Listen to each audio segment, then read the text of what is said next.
Space, the final frontier. These are the voyages of the starship Enterprise. Its 5-year mission, to explore strange new worlds, to seek out new life and new civilization, to boldly go where no man has gone before. Greetings, salutations, and welcome to Retrek. I'm Captain Jim. With me, of course, is Admiral Elliot. Hello there. And Dr. Squee. Moop Steve, D for Dragon! And we're here to talk about the first 2 episodes of the latest season of Lower Decks, which is a bit weird. I know it's nice that we get 2 episodes dropped at once, but it's really messed with our format for covering Lower Decks. Like I was saying last week, just once. That's I don't mind it as once as a premiere of the series. I will say something actually on this. The second one, I could have thought of several episodes that we could have covered. Mm-hmm. But this first episode of Voyager, we've actually covered most of the episodes. I think we have, yeah. The only one we haven't really covered at all is Fairhaven. And Fairhaven, we've always said that that's the episode we want to cover as a drunken episode. Oh, Have we covered the drunken episode? So you compare it with the original series one where Scotty gets drunk with a Klingon. That's the best. No, we just get drunk while we. No, we're doing. Oh, sorry, I thought you meant. I was going to say. I didn't remember the drinking theme in that. We're doing both the Fairhaven episodes together as one in a pub because that's the only way we can manage doing that. Maybe we'll do that at the next convention we go to. We'll have a live Fairhaven podcast. Yeah. I mean, there had to be at least one which we could cover from that because they pretty much covered every Voyager episode. It's like I was thinking, to do an episode celebrating Voyager because the original series and Next Generation get a lot of love. Deep Space Nine, we've had a fair good chunk of Voyager. We've had peppered in, but not as much. And it's like, oh, not only are we having a Voyager episode, we're having every Voyager episode. That was just sweet. It was good fun, yeah. And we're talking, of course, about the episode Twovix, but spelled Twovix, not Tuvix. So, how does Lower Decks up the stakes on Twovix, sorry.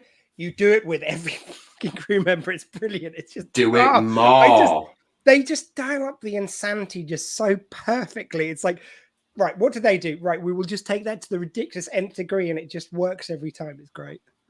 It does. I want to talk about when we get to, and I know this isn't going to be the most serious episode we've ever done, but I do want to talk about when we get to the end, how they deal with the Twovix dilemma, because I'm not sure where it comes down on it, to be perfectly honest, but we'll get there.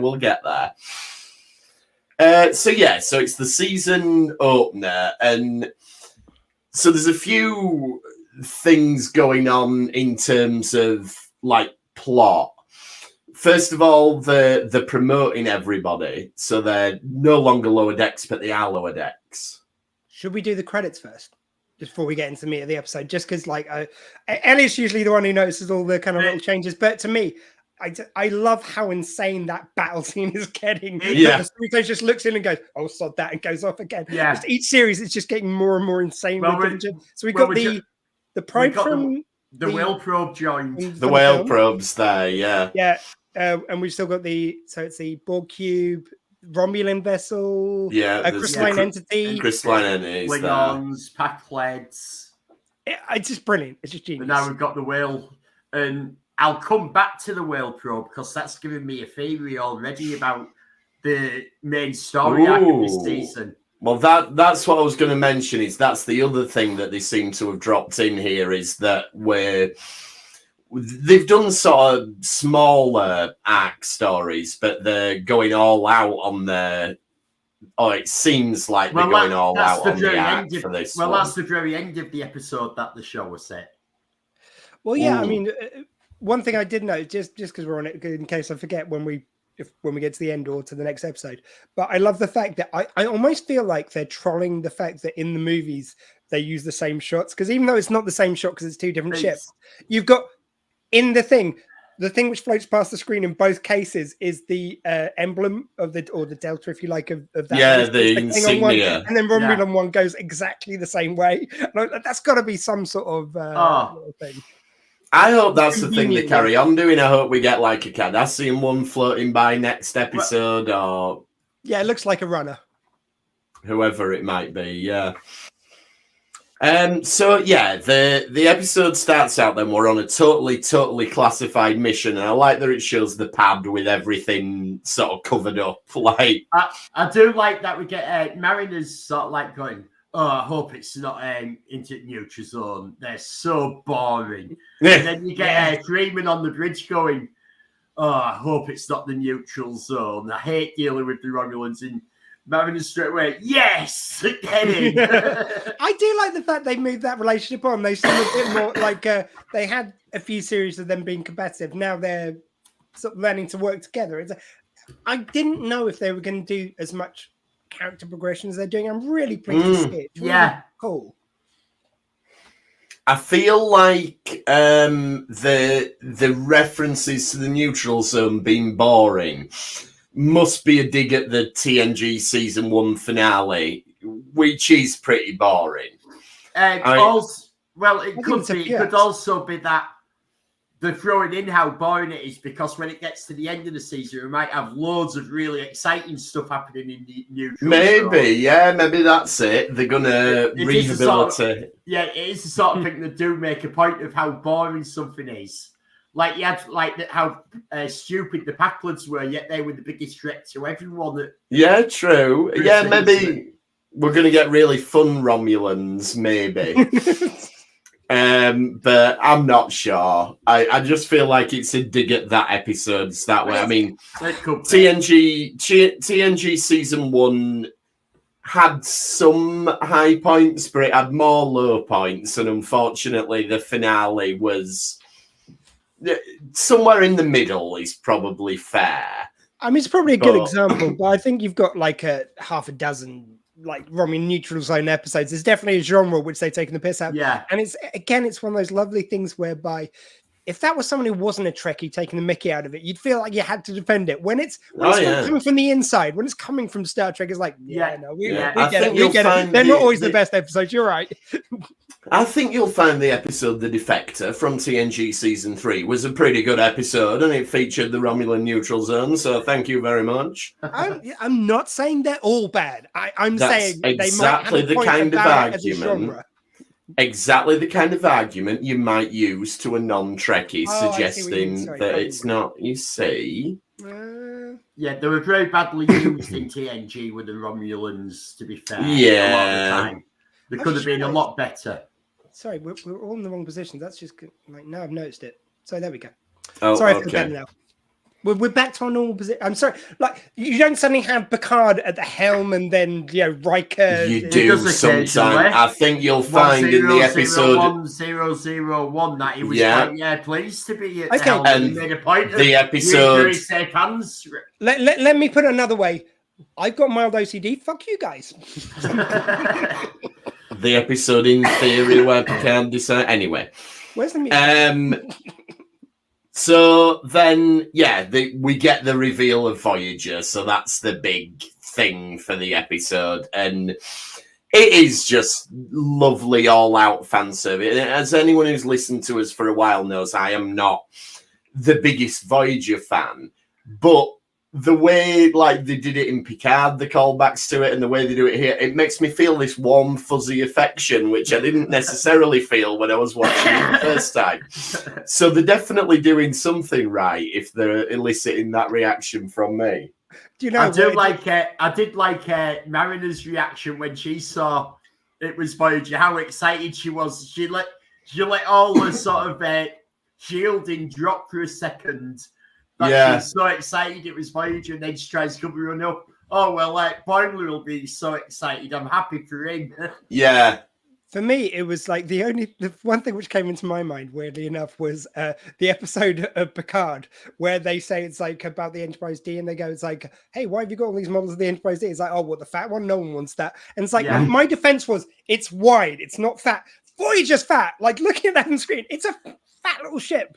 Like, The Enterprise D is wide. That's fat. Yeah, again, I've never been the biggest fan of the design of Voyager. Voyager's sleek like a running shoe. Yeah, it's sort of fat but small. It depends what angle. Large, it depends what angle you look at Voyager from. And I think I do think this has been addressed by the designers. Like they said, the thing with Voyager is that it looks amazing from certain angles and it doesn't look great from others. So when they designed the Enterprise E, the remit was it has to look good no matter what angle you photograph it from. Yeah, which is why they started monkeying about with the lighting on the Enterprise D before they brought that in. Yeah. It's awful. Looked like they need to put some money in the meter. I had a long chat one night with John, I can't remember his surname now, who designed the Enterprise E. All right. And he was telling me all sorts of stuff they had to change. The Enterprise E's buzzards have the bit that goes down the middle. Because when they first did it, they put all this fancy effect in for the lighting. And then when they shot it, it looked like a chicken going round on a spitting camera. And which bit is the buzzard? The buzzard, the red bit. The red bit. Oh, at the end of the nacelles. Yeah. Front of the nacelles. The one that Boimler gets put next to. No, I didn't know the term buzzards. I've obviously not buzzard, that one. Buzzard collector. The buzzard. They collect the buzzards. No, it's a buzzard collector named after the 60s scientist. I can't remember his Christian name. Oh, I thought it was named after the collectors from that episode. So, some of the shout-outs we get then, they talk about Neelix cheese a lot, which is obviously... which sounds really like that. See, that's an episode we could have covered that we've not covered so far, is the Get the Cheese to Sick Bay episode. Yeah. But, how have we not done that classic yet? I'll be honest with you, I can't even remember which episode it is. I remember that bit, but is it Learning Curve? I'm not sure. I want to say it's Learning Curve.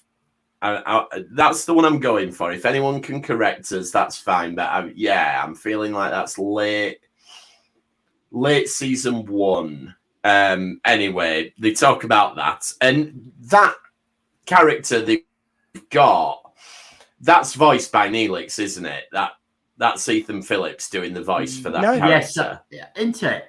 No, I checked the credits because I thought at one stage the main guy was Mark Hamill, but he's I forget his name, but it's the sidekick of Conan O'Brien from his talk show in America. Really? That's not Ethan Phillips? I'm amazed. No, because I thought the guy who was on Voyager, who was the curator, basically. I thought that was Mark Hamill, so I looked at the voices and it's like, yeah. Well, you thought it was Mark Hamill. I thought it was Ethan Phillips, and we were all wrong.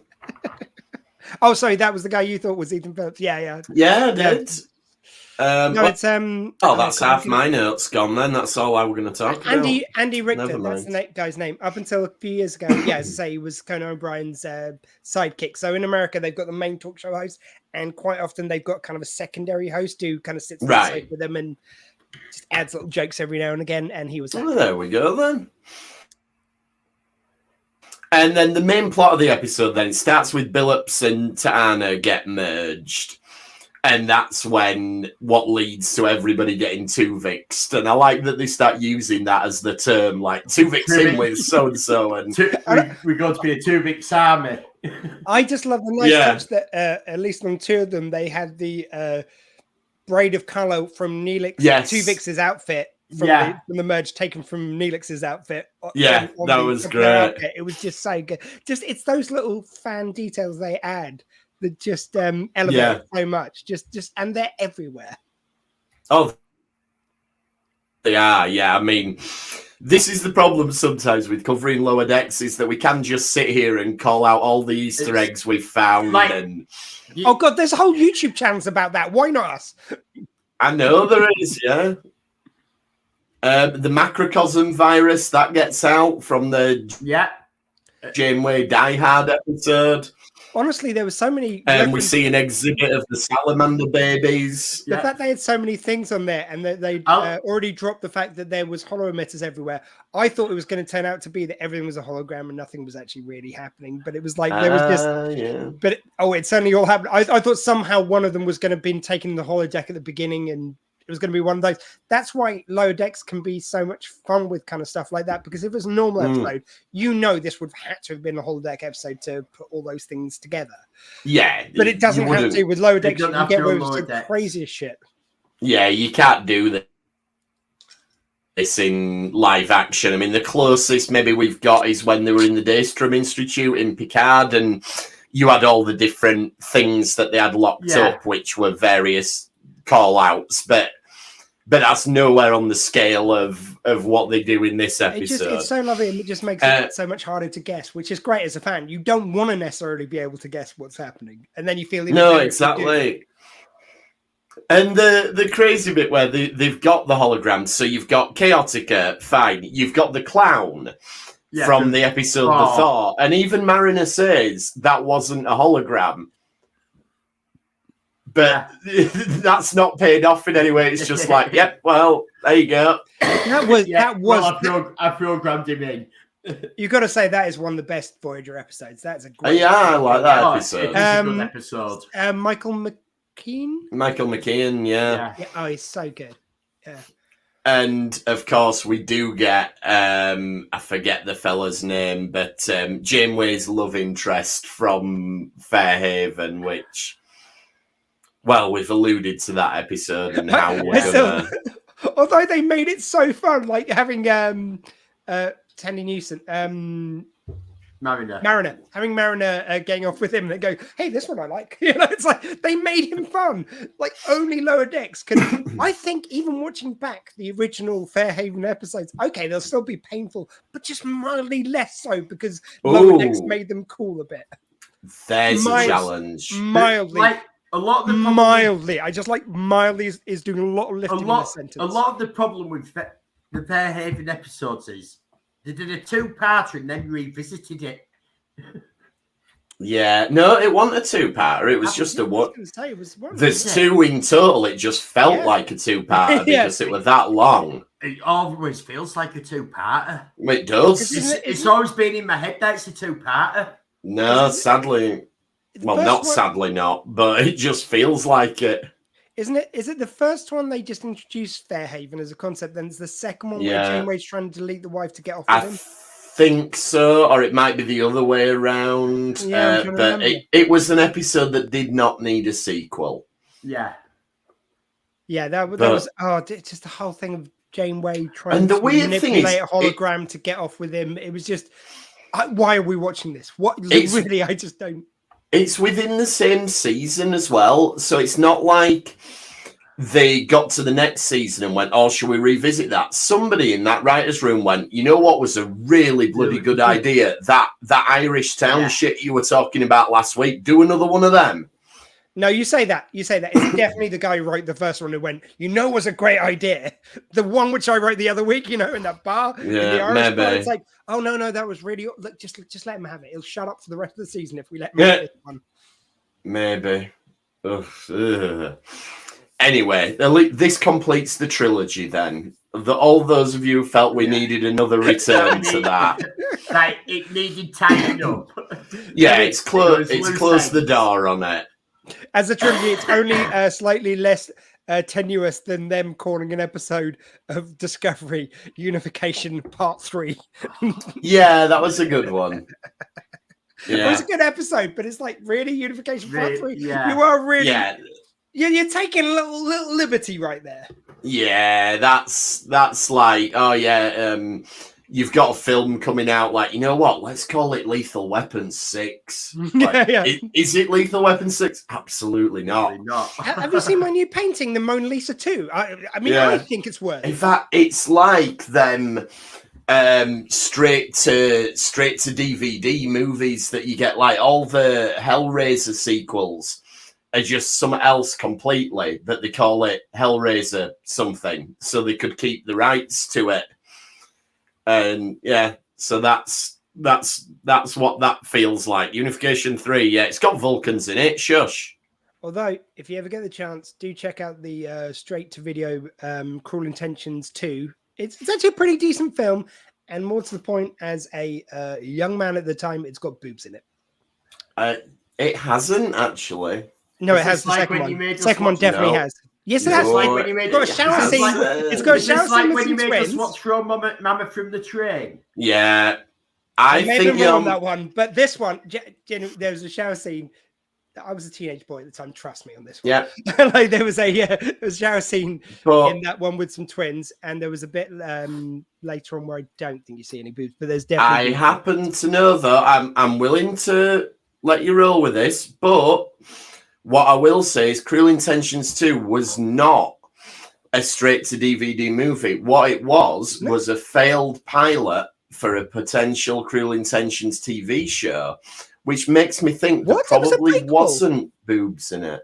It was a prequel though to the first one. Are they going to do a prequel series? It's a pilot for a TV show. I think it was going to be unrelated, like it was meant to be. Anyway, we'll come back for the Cruel Intentions podcast one day. Intentions 2. I'm looking up now. Look it up. Yeah, while you're at it, look up Throw Mama from the Train. Direct to video. It was released as direct to video. It was released as straight to video because it was a failed pilot. Anyway, this is the great Star Trek content you come to this podcast for. And I'm basically reliving being a teenage boy going, boobs. But it is quite a good film as well. The plotting of it is good as well. It's now happens until the big twist at the end. So I remember I watched it with my mate and he went for a pee.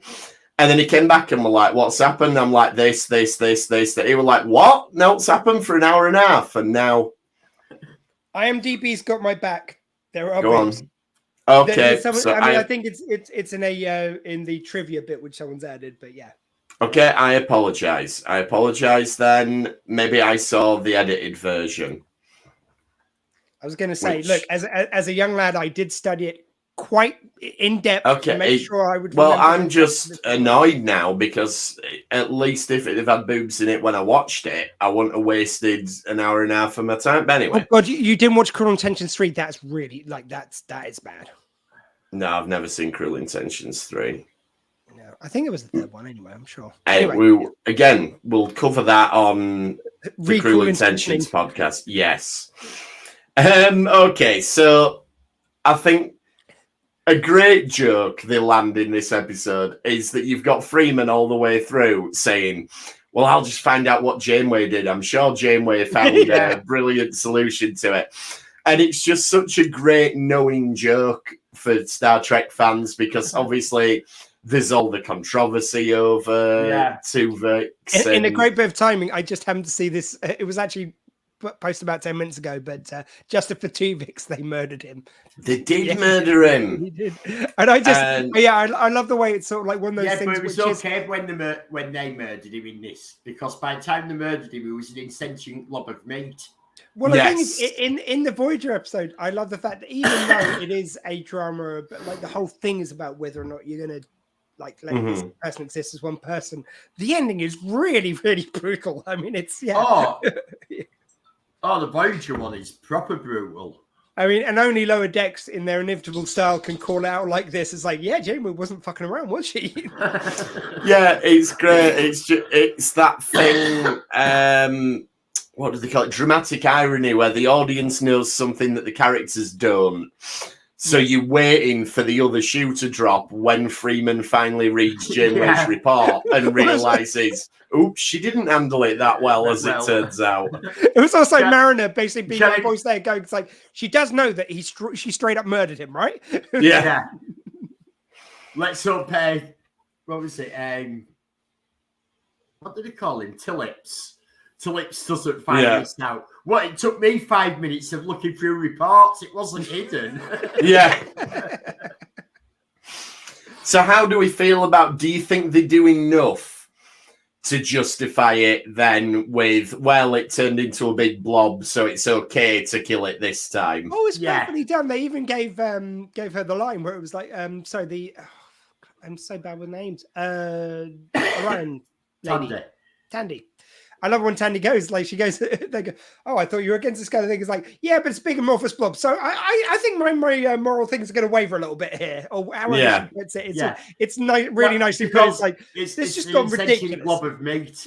Yeah, it's gone beyond the point where morals are an issue. This is just a blob of meat. It's not a person. I do like how, like when Tillips is joining everyone together, he's sort of pointing, then I'll go with them. Yeah. And you have to wheel with Stevenson is going, that wasn't my best work. That's the bit I like too. Yeah, sorry about that one. And then, Admiral Elliot. Made an effort. Unlike the rest of them. Oh, sorry. Did you miss my Star Trek dog badge? Yeah. Come on now. Okay, it's just me who's not made the effort. I'm very sorry. Come on, that took me whole seconds to put on this magnetic badge. I'm really sorry. I should be able to. You'd think in my house I'd be able to reach for some Star Trek memorabilia to dress myself up, but not in this room, unfortunately. You've even misspelled spook at the it's spelled CK at the end of Spock. Okay, so we more or less wrap that episode up. We get the bit with the Klingons. I did enjoy the Klingons' little debate about, a spear has no honor because it's keeping you far away from. Yeah. I thought that was just a good one. I do like at the end of this because it's Boimler and Rutherford who save Voyager. Yeah. And the curator's annoyed because he's got to add another exhibit. And you see at the end that they're there what they've done, and they've got the cheese in front of the picture. All I can picture in there is the Voyager crew coming on board going, oh, that's the time when we did that. Oh, that's the time when we had the subspace aliens. And that's who the fuck are these guys? What the fuck? Oh, sorry, they hijack our ship on the way back to Earth and they get a plaque. I think they deserved a plaque. Yeah. Neelix there going, they nicked my cheese thing as well. I thought that too, says Janeway. Like, that's just the cheese saved the ship in the end. Yeah, and they made the cheese the hero. All I'm saying is, Neelix is going to want some royalty payments for that. Like they used his solution. No, they ditched Neelix back in the Gamma Quadrant, Delta Quadrant rather, didn't they? So he's never going to find out. The quadrants these days, he'll be back. We'll see. Maybe. I mean, to be honest, they can leave him there for me, but Neelix was. When Neelix was used well, it was a really good character. Yeah, I'll give you that. But there was a lot of episodes where he wasn't used well. Yeah. Well, that's my point. Like there was that one episode where they used him well, but apart from that, he was a great actor. Yeah, it was a great. Like at heart, it had the makings of a good character. It's another one where if we'd have got the Neelix as introduced in the pilot, that would have been so much more of an interesting character, but like they did with not all, but like they did with a lot of characters and a lot of the conflicts in Voyager.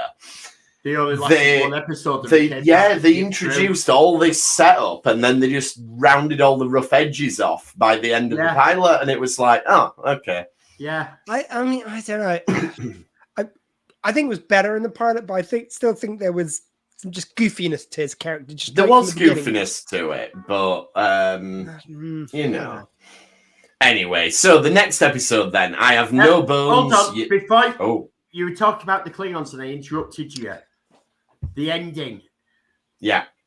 And we see suddenly it goes, like, we've got another lower decks Klingon crew who are together here.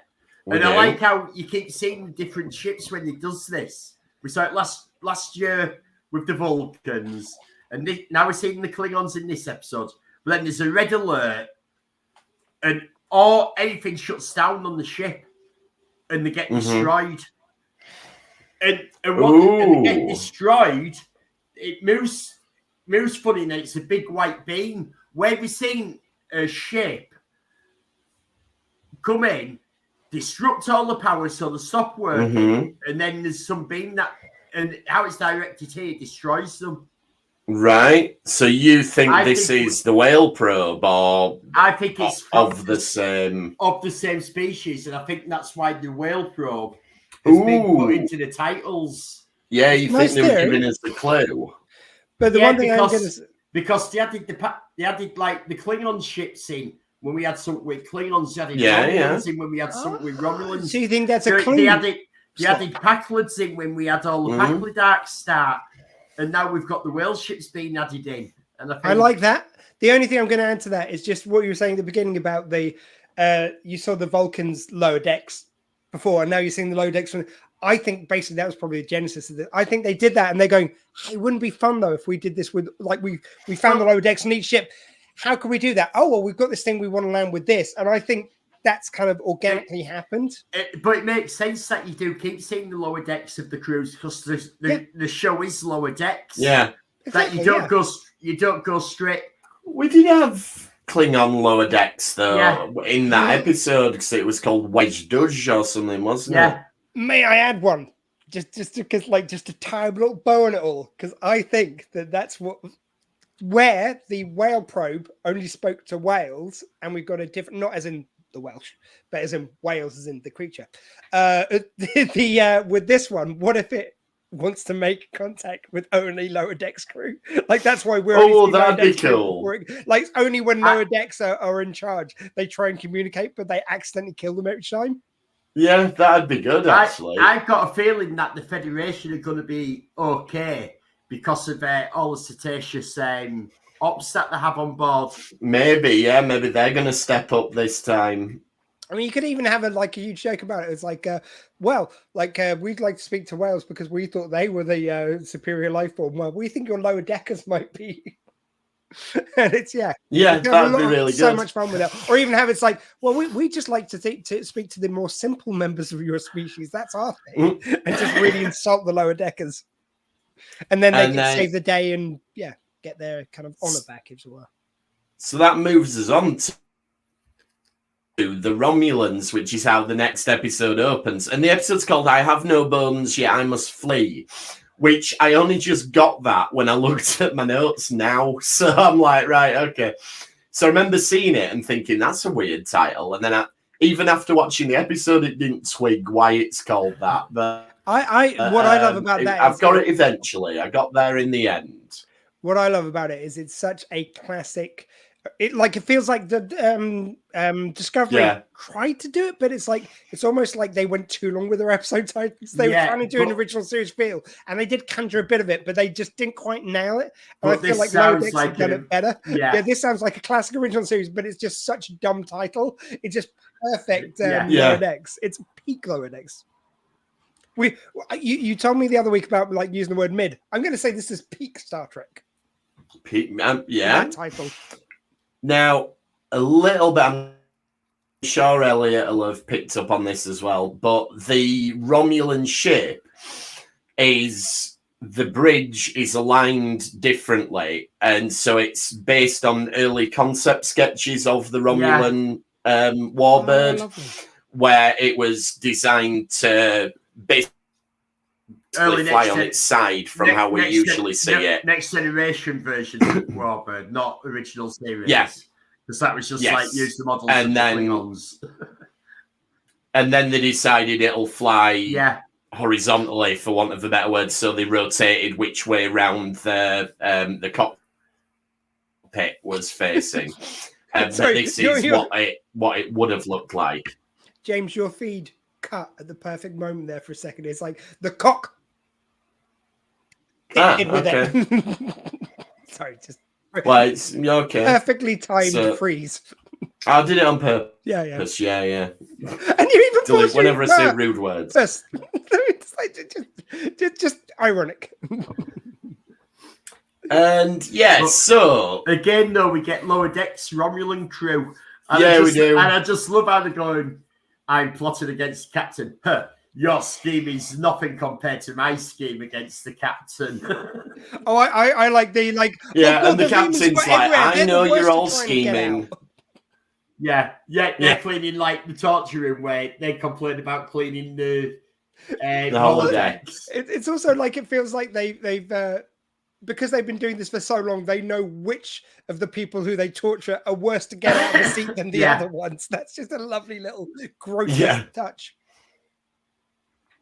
And yeah, I do enjoy that the captain's very aware of it. Like, I know you're all planning on killing me, but if we can just concentrate on what we're doing at the moment. Oh, but if you're not wearing a Romulan ship, Jesus. Can we deal with this red alert so I can get back to scheming against you all? I mean, at least with the Klingons, if you feel like you're doing a good, honourable job, you have the confidence that, people might try, but generally you're going to keep the crew on side. With Romulans, you don't know who the fuck's going to be scheming against you. Everyone is scheming against you anytime. The paranoia you must have to live with for that, or Cardassian as well, is the other good one for that. Yeah. Maybe we'll get a Cardassian next week. We'll Garrick, find out. Give me Garrick.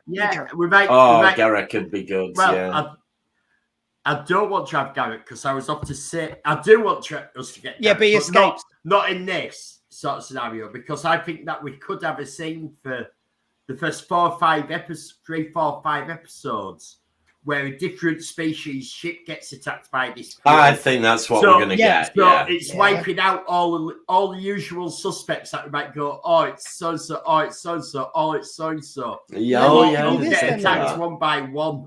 Elliot, let me give you this, though. What if you have a Cardassian ship with Captain Garrick on board, like from the new Cardassia, and then you get it blown up? You think, for episodes, they leave it hanging there, like that he's had a skin of evil type death, and then you have him appearing on the Cerritos, and he goes oh well, it's easy how to escape, and they mirror how Narber and Tain escaped. So they have the same thing as with his dad. He seems to have died in an inescapable thing. That'd be cool. Yeah. That would be very good. And we know that Andrew Robinson's been in a recording booth recently. Yeah, we do. And if you have a kind of a conspiracy thing, who better to land that with the Federation than Garrick? Yeah. That would be good. I've just wondered, and this is just complete making something up now, but we had the Klingons in the first episode, the Romulans in the second episode.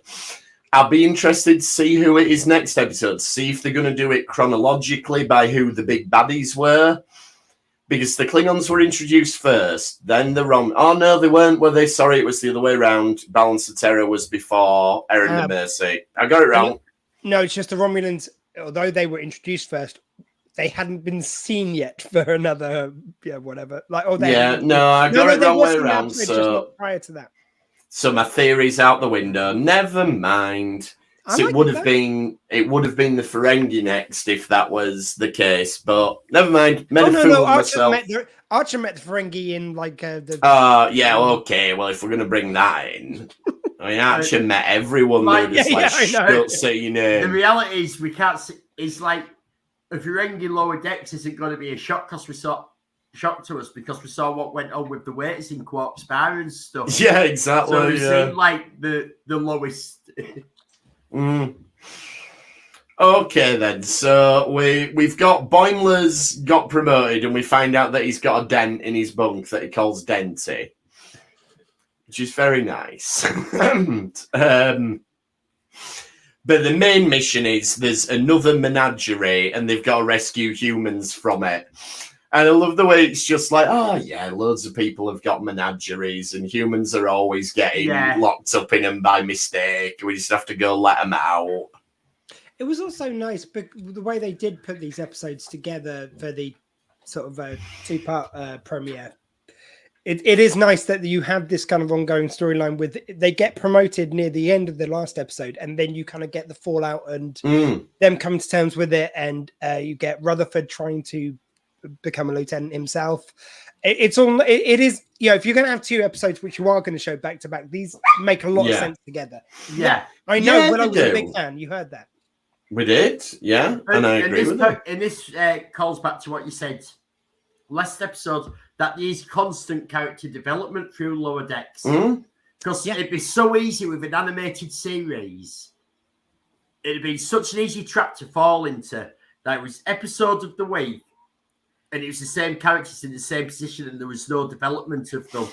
It'd have been so easy to fall into that. With Ransom, you'd think that he was probably going to stay the same as he was, but he's softened. He cares about his job. You're now seeing. Yeah. I feel like you had to with the first few series, especially the first series. You had to have him being that himbo, arrogant, character, basically. So then when you do soften the edges, you can see the difference. Yeah. And now you're bringing in why he got to that position. You don't get to the position where he's as a first officer if you're completely incompetent. Yeah, he's an arrogant prick, but he does care. He does have some ideas in his head. It's just he gets in his own way, the way everyone in this series does, basically. And the main thing with this episode is it shows that he has solved the Mariner problem. Like, he's worked out how to manage her, which no one else has ever done before. And don't you like all the way through this episode? Because we saw this previously, the sexual tension between the two of them. And it's sort of like has vanished.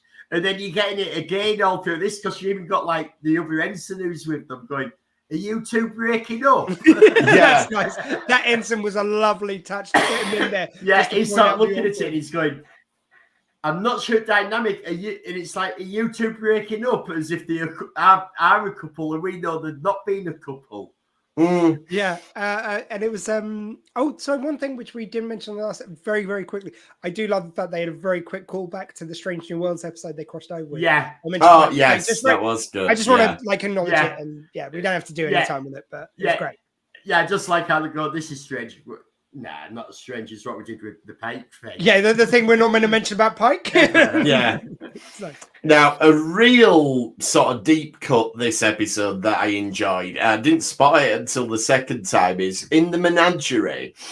It's got that like three-headed Hydra thing that Q very briefly appears as in Encounter at Farpoint. Just like that's like 2 seconds of screen time 30 years ago, but we're calling back to it. Like, I thought this was also a lot of a callback to the animated series, and I can't remember the name of the episodes. And it's the one where Kirk and Spock get taken and prisoner in a menagerie. Yes, yeah. Because I thought that'd have been a great episode if this had fallen normally. That'd have been a great episode to cover with this because we covered the animated series so rarely. I mean, it's a really good episode actually for loads of little subtle touches like that. So you've got one when they're moving out of their old quarters. You've got Tandy and her little thing has got a picture of the dog from that episode. Yeah, yes. He's got, in Pointless, he's got the plate. Yeah, I was watching and I was really disappointed because he never picked up his poster of the hottest best officer. Oh, that would have been nice. Yeah. That would have been nice. Yeah, his pin-up. Yeah. Shall we talk about then the latest Star Trek sensation, which has taken over all the Moopsie? I love the fact that Moopsie's got this sort of subtle Midwestern accent. It's a weird little touch which I love. It's just like Moopsie. It just goes up at the end a little bit.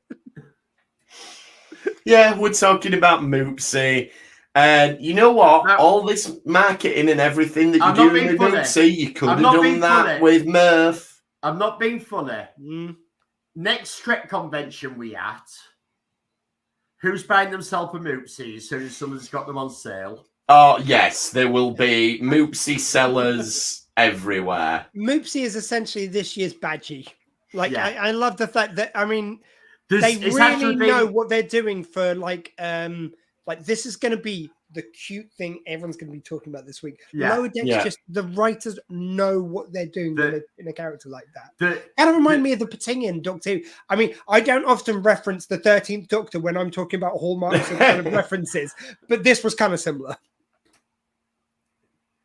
But they're very, very clever. Yes. What they put in the episodes will go into memes straight away, which goes straight into popular culture. Yeah. Moopsie, I think, seems to have caught on more so, I would say, than anything Lower Decks has done so far. Yeah. With how quickly it's caught on. I don't know, Badgie was kind of similar. I think maybe a little more, but like Badgie did pretty well. Badgie did do pretty well. Here's an interesting question for you. Who's more evil out the cute sort of baddies? Moopsie or Badgie, which is Badgie, because Badgie's being evil. Moopsie is acting on instinct. That's animal. That's not evil. Fair enough. Evil has to enter intent. So the follow-up question is, which one would you rather have to fight, Moopsie or the bunny from Monty Python's Holy Grail? Oh, that's a good one. I thought you were going to say Badgie because it would totally be Moopsie because Badgie's clever. I think the rabbit. The rabbit. Yeah. I could knock together a holy hand grenade. And I know how to count to 3. Ah, that's it. 1, 2, 4. 5 is right out. Yeah. I do feel like Moopsie shares some DNA with the bunny from Holy Grail. Let me also throw out. Talk about the Holy Grail. We had like an activities week last week at work. And I made one of the managers, because we did this they went, oh, you're going on the quest for the Holy Grail. They sort of like sit down on paper escape room. And I went, oh, we're bringing in our empty husks of coconut. She's blank. And I went, right, go home, watch Monty Python's Holy Grail on Netflix. And she did. That's why you messaged me asking if we still had the... I did actually go buy a coconut, and so we went into it sort of doing the clippity clip. Nice. I was pleased earlier when I managed to get a Superman 3 reference out of work, because someone said about using 2 keys for something. I go, oh, because if you need to let off a nuclear device like in Superman 3, and then you need to tape a guy who's unconscious to yourself and then pull him at the right moment just so you can let off the keys at the same time. I got a lot of blank looks, but I didn't give a shit. I was so pleased with myself. I was like a pig shit after getting that reference out. But both keys at the same time. But getting back to the episode, what I really love and what's really impressive about this is that as much as we know how wonderful it is, and as much as like I'm sure it's got a decent following, let's face it, this is on Paramount Plus. The amount of people in the UK, or the amount of people worldwide even, compared to like what Star Trek used to get watched by, it's a fraction. And I mean, still, I'm sure doing great for streaming and everything else, and it's like obviously they're doing enough business with it to keep it going, but to get the recognition of Moopsie and enough people saying it like that, enough people interested, and make it viral like this, with relatively that fewer people watching, is that's even more impressive. Yeah, and that's what will keep people kind of subscribing. People Absolutely curious about it. It's just so clever the way they make things so viral, and and when you do something like that, the more people who watch it who then aren't uber geeks like us, who just go, oh, that was a viral thing, I want to check that out. I wonder how many people at this stage are watching Lower Decks who don't know all these deep cut references, and obviously it's still working, which is incredible, because I can't see beyond the fact that I know all the references. I can't imagine it without them, because there's so many and I know them all. Or most of them. There's probably some deep cuts even I'm missing, but like, to be fair, there's probably a lot that we are missing, because there are so many little Easter eggs. Of course, but like, imagine watching as someone says it, I go, yeah, I know that. Of course. But if people who haven't watched every episode of Star Trek are watching it and still enjoying it, that shows you the plots are standing up to that. Yeah, it does. It shows how cleverly written it is. Yeah, it shows you that it's clever. It's good writing.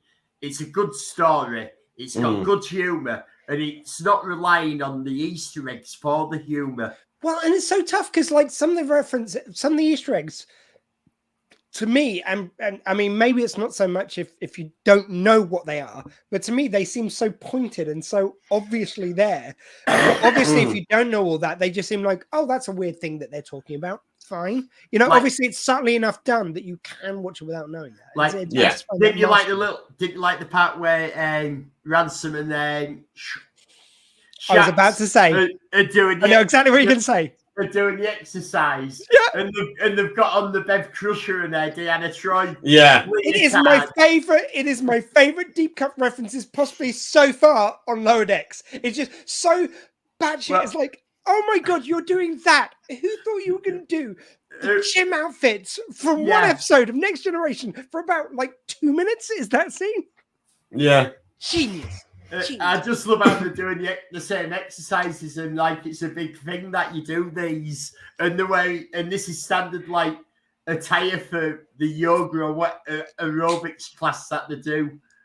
And then it's cheap day. We can go have something because we've done our exercises. Like, I mean, it's like you almost want to weep. Like, who thought that Star Trek would be getting this deep, this kind of like just crazy deep cut references for a fun little animation? And it's just it's great. It's why I couldn't resist getting their. Getting a screen grab of them and pasting them sat on top of Voyager for our thumbnail for this week. Yeah, I just thought it was the perfect place to place them. No, it is. It's a great reference. One thing I want to say about this episode, though, is this episode no doubt will be remembered for the debut of Mootsie, and rightly so. But they name the device that, as we know, is the most important device in all of science fiction, and now we know it's called the Tucker Tubes, which is a hugely momentous moment. Yeah, and we get the new one, the Phillips tube. Yeah, that's it. Phillips, sorry. Exactly. Tube added to it, so and he's managed to do it without breaking the Heisenberg compensator. Yeah, it's the fact that he goes, there's three tubes. The Heisenberg compensator, which is named after another scientist, but Roddenberry came out with it, of how the transporters work at a convention once it goes. Yeah. Well, it's the Heisenberg compensator that makes them work. No, it's more to the point. No, because it's my point. It's like he got asked quite a few times at convention, like, how do the Heisenberg compensators work? Very nicely, thank you. Nicely, thank you. Genius. Yeah. But I also like. Oh, I'll tell you, Will.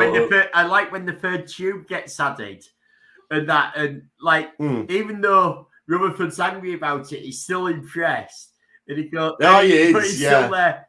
And I still don't know what to do, which is that little callback because they appear in so many sci-fis just as a prop because they look like a cool sci-fi thing that do nothing. Yeah. And it's there, I don't know what to do, which is talking to us as the audience. But can you go through the Rutherford arc? Sorry. Yeah, of course. No, I just thought since we're on that kind of thing, because I do also love the fact that he's going through all this crazy shit to one up this guy, and he keeps getting one upped. Exactly. He's trying to get promotion, and he's being one upped. But I'm saying he's trying to do this really impressive thing, and the more the other guy one ups, he tries to raise his game. And the other guy's always beating him, so they're one upping each other, if you will. And I just love the fact that, or he's trying to one up him when the other guy is. I just love the fact that at the end he goes like, I just wish I'd accept the promotion every time I got given it. And there's a lovely little moment between him and Noel Wells, Tandy, where he's going, it's like, I just didn't want to leave you. And they don't linger too much, and it's just a nice little sweet moment. And then she goes like, Can you just ask her when the promotions you got before? He goes, oh no, everything moves on so quick. It's like, she had damn promotions.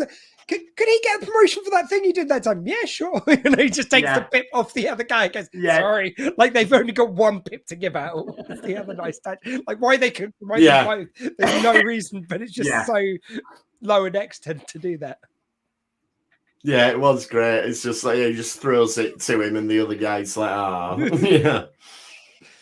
But it's again really good fun episode. One thing I did notice sort of watching these back to back, and I think this is perhaps a negative of doing this, is that both the episodes had one plot going on an outside location. In the first one, it's Voyager. Second one, it's this menagerie, where you've got things that have escaped and they've got to sort it all out. And then you've got the other plot going on back on the ship. And so it just hit me that watching these two back to back, dropping at the same time, structurally, these are fairly similar episodes. And I just think that's a shame, but it's a shame. It's not the writer's fault. It's just the way they've dropped them. You're like, oh, okay, they were... I so agree, but... the content of the episodes were very different, but structurally fairly similar. But so weirdly, I thought it took the sin off it that it did feel like a two-part. So it's like, even though it's structurally similar, it almost like. But I do get your point. Yeah. Yeah, it does. The workers, they do work seeing them together because of the promotion thing and how they're reacting to it straight away. I actually wonder if you separated them, if it would be even more noticeable that they had a similar structure. Because until you mention it, it seems so obvious to me. But I didn't pick up on that one. It wasn't something that's been glaring to me. I do agree now you say it. I don't think you're wrong. I didn't pick up on something. Yeah, I think because they come out together, you don't notice as much. Yeah, maybe it just, as I say, I was a bit tired when I watched both of them back to back, so maybe I wasn't focusing as much on the content so I just kind of almost got an overview of them, whereas if I'd have been watching intently, I'd have been more invested. I don't know. Yeah. I mean, there was something that when I watched them back, it was funny because there was that ongoing plotline with them all becoming lieutenants. I'd sort of forgotten Lieutenant Junior grades. Yes, but I'd forgotten where the break was. So, like some bits in the first episode, I thought it actually cut a bit earlier, and the other bits were in the other episode. Yeah, but I think. I mean, I don't know if they did that on purpose. Maybe they did cut it at a different point so they could. Make it feel a bit more two-part-ish. I don't know. I wondered if, because there seemed to be a sort of like an end to the episode, and there was a because I thought the last about 3 minutes of the first episode to me felt like almost like a little coda on it. It didn't feel unnatural on place, but it didn't feel like it was. If you cut it there before those 3 minutes, it would have made sense in an episode basically, and then you got that extra little bit. Oh. Maybe. I don't know. Either way, it was enjoyable 45 minutes of TV, so... Agreed. Should we leave it there then, and we'll be back next week to talk about whatever the next episode is? Can we mention how they beat Moopsie? Oh, sorry, yes, of course we can. Because we've sort of gone to Womerford, but I do like how they beat Moopsie. And, like, we get Ransom and Mariner... have the little tiff and Mariner going, well, you have to demote me, I overheard you. And it's because I want to take the effort that I don't need to be on your case. And that was really nice because it's like they didn't patronize the audience. I think they knew we'd know the second he said that, we'd know what he was getting at. Yeah. But it was ambiguous enough for her. It was nicely done. They didn't try he's not trying to trick her. He has faith. He's overheard. He knows what she's been doing. I don't mind trickery. She deserves to be promoted.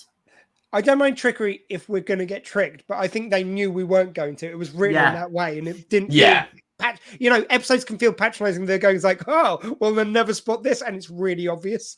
There's nothing worse than that. When they genuinely trick you, it's great. But this one, I think they knew they weren't going to trick you, so they sort of sold it. Yeah, Ransom just immediately went, no, I'm not going to be on your case for more than a week because I've got faith that you can do the job. I don't need to be. I know what you've been doing. You're capable. And I think it's the joy that they both take for her smashing his teeth out. Yeah. Like, it's just they're both happy about it. It's like he's happy that they're beating Moopsie. She just wants to take her anger out on him. Yeah.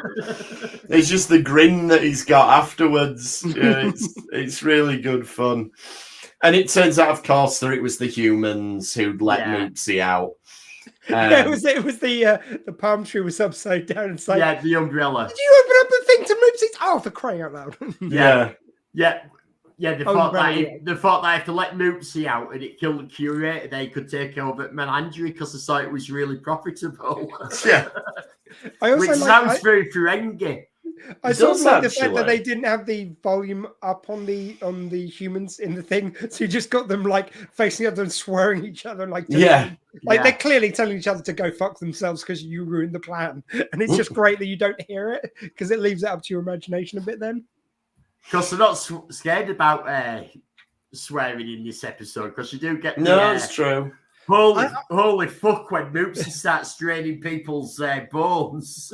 Do you know what I will say is I found, even though the swearing is there, I think it kind of puts a pin on what I didn't like in the previous series. I realized it wasn't the fact they were swearing that I didn't like. It was the fact the way some of the swearing almost like felt artless, a little bit forced to me. Whereas in this series, I think I didn't even notice the swearing because it was sort of more natural. Yeah. It's like the swearing, like they're literally swearing at like what Moops is doing, and it's like fucking hell. Yeah, exactly. What the fuck? To be fair, that is what you would say.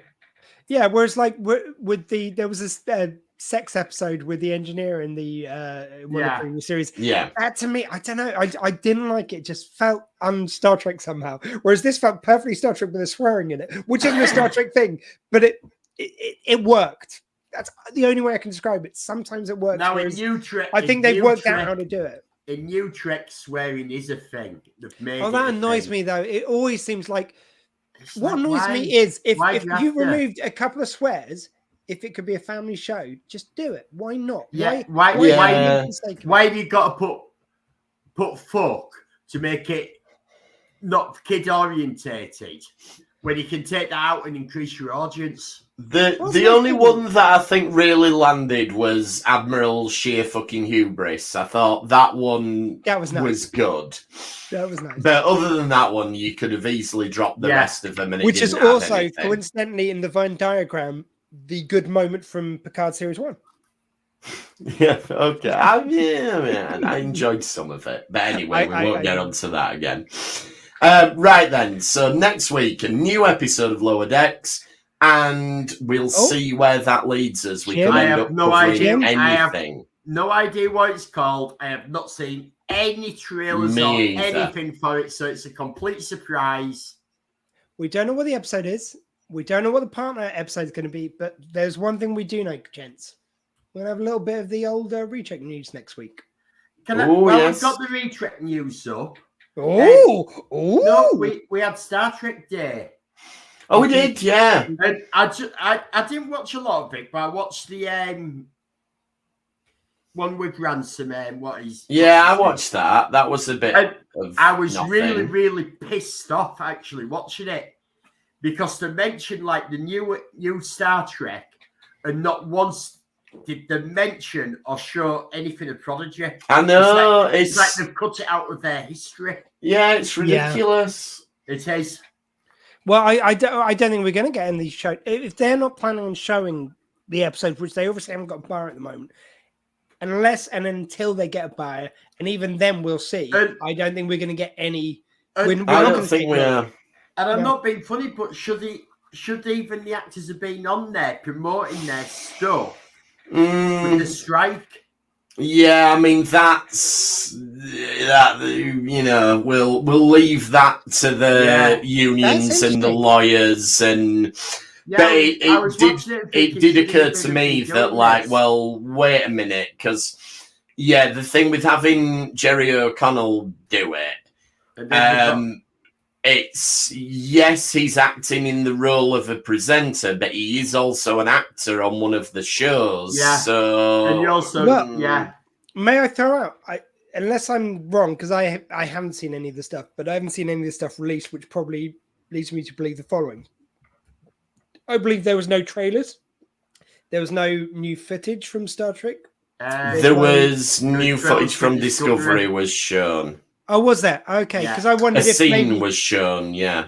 Oh, okay, because it's like the limited aspect of what they. But the network are allowed to promote it. That's fine. I'm wondering if they had specific I bet they checked that to the nth degree, even though I bet they did. Like they're breaking it. I bet they checked everything they did, and the fact that there is you see last year's one was glorious. It was a stream full of surprises, full of music from this series, full of clips from all the series coming up. Whereas with this, it sounds like that Discovery clip was pretty much it for new stuff. Which, as you say, the network can advertise it because it's already in the bank. So probably the fact that Discovery was already in the bank and filmed it and they're able to show it is probably gets under the radar. I think it's new stuff you can't plan, you can't write, you can't do anything towards new material. If it's already in the bank, I think that probably is the. But it's actually not meant to promote any of the shows on the networks. And I'm wondering if it's because he's presenting something rather than acting in something. Because would definitely get away with, because anything unscripted can be shown. Presenting and taking it probably falls under that same kind of bracket. There are certain things you can do. It's just scripted stuff, and Anyway, we'll leave that to the. But yeah, Star Trek Day was nothing this year. But there we go. So next time, as I say, we'll be back doing that. In the meantime, and we will definitely have Retrek. We will have Retrek news, specifically Retrek news next week. Exciting. But we're embargoed at the minute. Yeah. But next week, definitely. And yeah, you can get in touch with us, retrekpod@gmail.com, at retrekpod on the things. And Retrek Model Studios on YouTube. Elliot's finishing off the flying sub from Voyage to the Bottom of the Sea. Voyage to the Bottom of the Sea. And I got the perfect yellow colour on it. I took the yellow plastic, and after 5 layers of different paints, I got the perfect colour yellow. Perfect. And what have we got? Oh, Kingy's Toy Box on YouTube. Oh, Maybe we might soon have some new He-Man figures to talk about, because anybody who is not in the He-Man toy collecting community won't know this, because why the hell should you know this? But there has been major delays on those action figures being distributed, but there's whispers at the minute that might be getting resolved. So you never know. Can you just put mine back up a second? Yeah.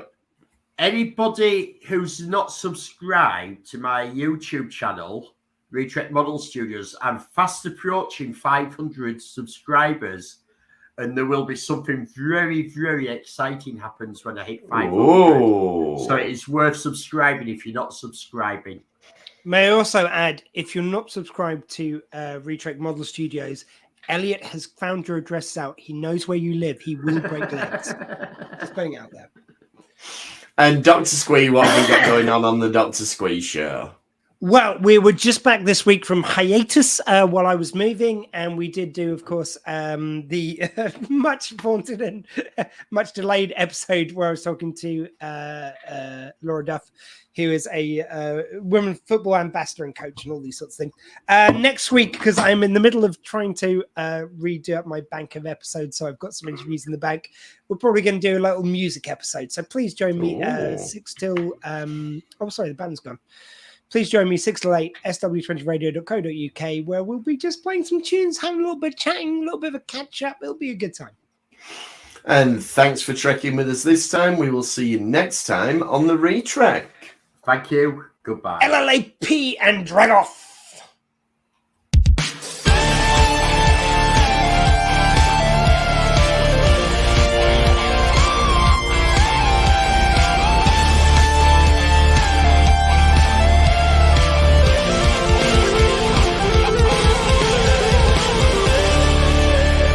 Fascinating. Oh, by the way, just if we're still live for a sec. We are still live for a sec. Please, everyone, go to our Retrek page on Facebook. Someone posted a really lovely thing about how the different captains might big situation. Please go on there, give your I've given a breakdown of what I think all the captains would do. It'd be lovely to hear more of yours. Yep. Tell us what you do with Twovix, or tell us what you do with Twovix, the big blobby version. Good too.